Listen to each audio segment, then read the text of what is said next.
Hello everyone, and welcome back to another video. And today I want to share my thoughts on the news that you probably heard by now, which is that EVGA is ditching graphics cards just permanently.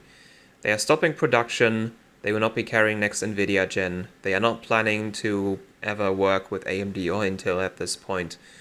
So EVGA's graphics card division is basically done.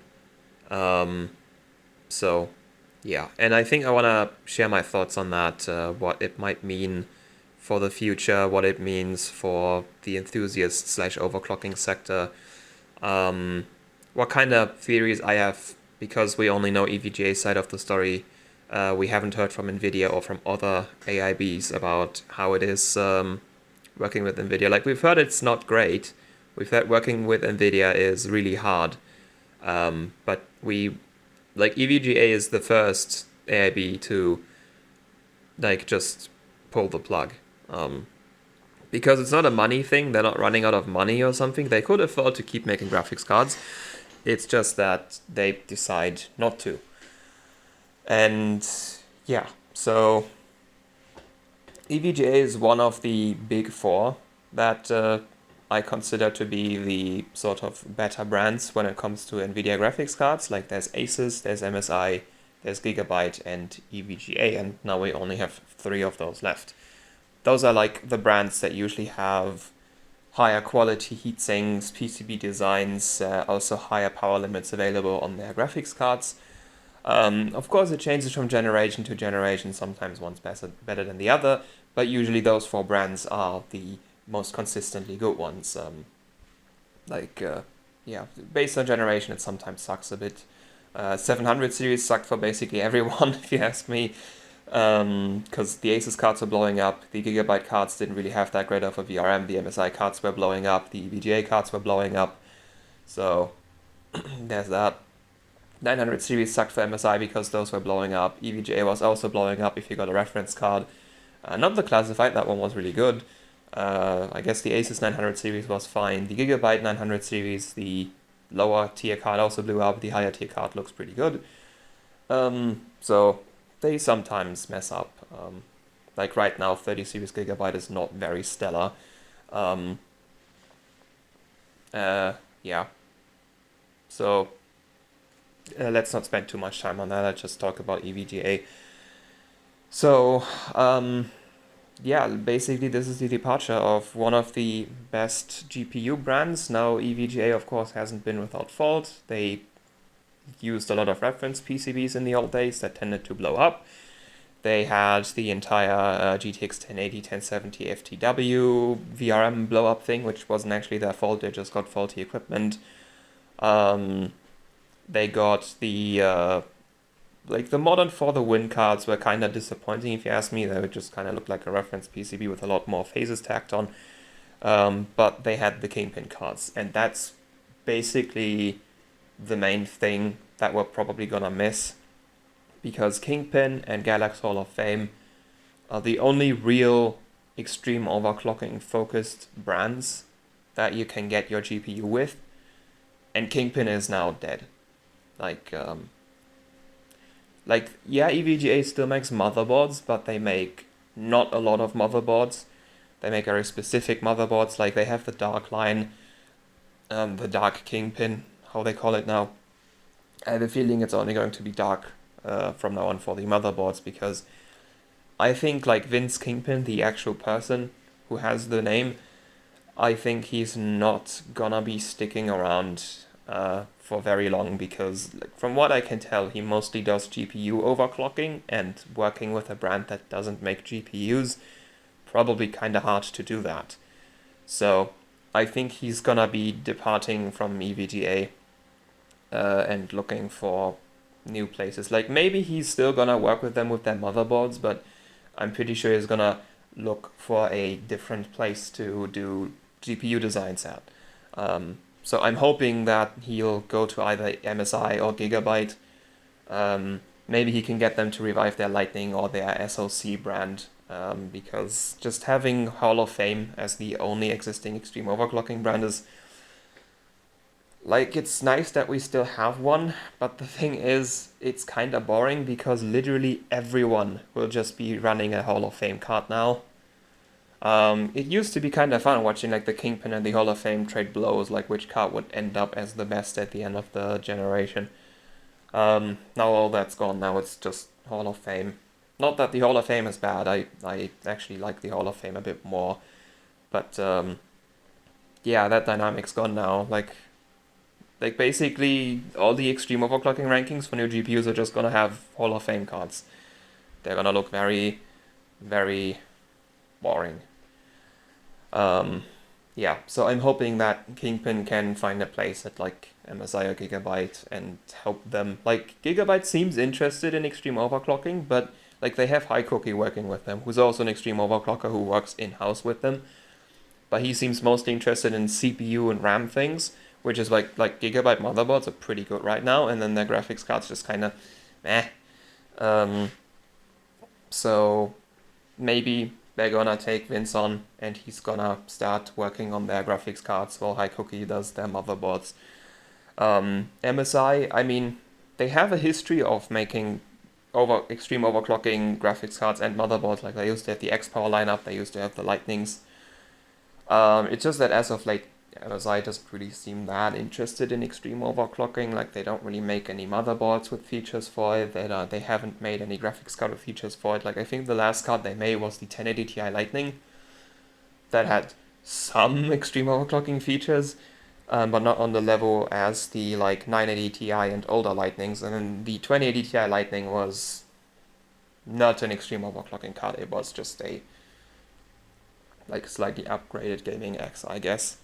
And for the 30 series, that straight up wasn't a Lightning, as far as I know. So, yeah, MSI seems to not really care about extreme overclocking, while Gigabyte does. So I'm kind of hoping he'll go to Gigabyte specifically. Also because I'd love to see a revived SoC brand. Or just, maybe they're just gonna use the Tachyon brand for GPUs too, that I would be fine with that as well. But yeah, for now, any Kingpin hardware is dead. Like, what still exists, what still works is fine, but there's not going to be anything in the future going forward, which is a pretty big loss. Like, that's 50% of the options just gone for extreme overclocking cards, unless you're gonna e-power it, which I'm not too sure if that's even possible with the graphics cards that have their vCore VRM on both sides of the core. Like, sure, you can still e-power those, but you're gonna be not using half your power plane. And we're gonna have to wait until someone develops a dual-sided e-power or something like that, where you have like a master board and a slave board that are like connected together and then make a dual-sided e-power. That doesn't exist yet. It's probably pretty hard to develop. And yeah, so basically if you want to do extreme overclocking, you get a Hall of Fame, or like you get a Strix and heavily modify it. So yeah. So that sucks. Otherwise, what does it mean for the future? Well, this is an interesting point, and we don't know in what direction it will go. Maybe NVIDIA is going to realize, oh crap, and is going to, be a lot more friendly from now on, but I kind of don't think they will, because, apparently NVIDIA upper management was told in April. That's a long time ago, it's September now. And apparently EVGA said that, we tried talking it out with them, they will not budge. So it seems like NVIDIA is not learning from the experience. So maybe the hope lies in other AIBs that they somehow band together and put some pressure on NVIDIA, because NVIDIA's been clamping down on AIBs. They've been making their life unnecessarily hard. Profit margin's been going down. If the stuff you see online is to be believed, they are making around 5% profit this generation, whereas they would make like 25% in the early years of NVIDIA. And apparently that also only goes for the mid-range cards, because EVGA reported that the high-end cards like 3080 and up basically are only loss leaders. Like they make losses for each card they sell of 3080 tier or higher. So it's probably the same for the other board partners. That might be the reason why Gigabyte's designs are so meh this generation, because they want to keep it cheap so that they can at least make a little bit of profit. I'd also explain why Asus cards are so expensive. Or the MSI one. I think the MSI cards are also kind of expensive this gen. So, yeah. But basically, NVIDIA is making it hard. Like, they are taking more and more of the margin for themselves. They're making life hard for the AIBs. They're apparently not even telling them the MSRP of the cards that they're manufacturing, or even the chip cost. They get like a placeholder cost, and they get told the chip cost when it's unveiled publicly, which I don't get why. Like, I guess they want to suppress leaks, but apparently that's not helping, because I've seen a lot of 4090s already, and they're not even announced yet. So, yeah.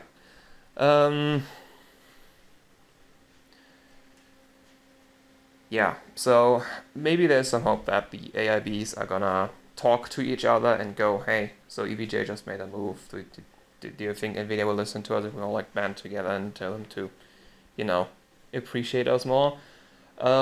It's probably wishful thinking, but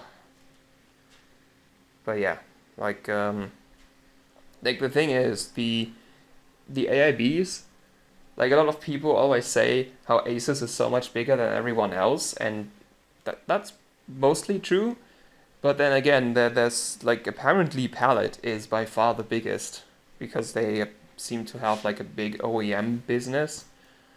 So even if Asus like complains, that's still not the majority of AIB. So apparently you have to get like Palette on board, because like Palette is like a consolidation or something, because they also have ties to Gainward, and then the parent company also has ties to Zotac, also has ties to like some other brands. So like they're basically all the same thing, as to what kind of upper management is responsible for them. So maybe that's why they're so big. But anyway, so like I would love to hear what the other AIBs have to say about this. But like after hearing that the higher end cards basically generate no profit whatsoever, I can somewhat see, because why the designs are the way they were this generation. Specifically why the Gigabyte cards were so meh, because they were some of the cheaper ones, and MSI and Asus just decided to, well, we're gonna make a proper design, but it's gonna cost people. So yeah.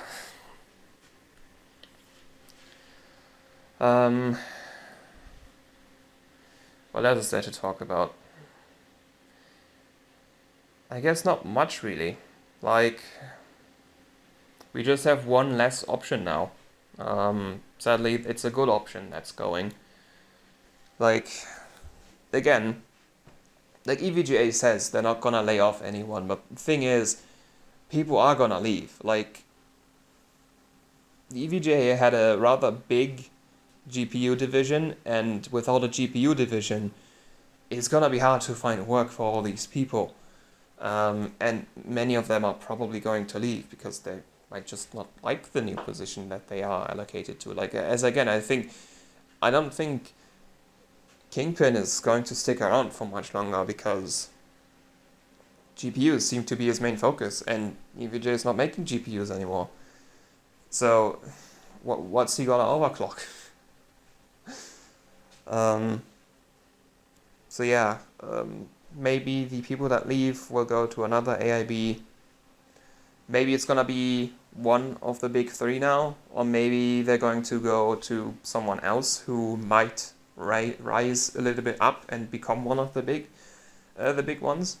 Like, the sometimes Palette or Zotac make a good design where you go, oh, that's pretty decent, and the next gen they give you a reference PCB and you go like,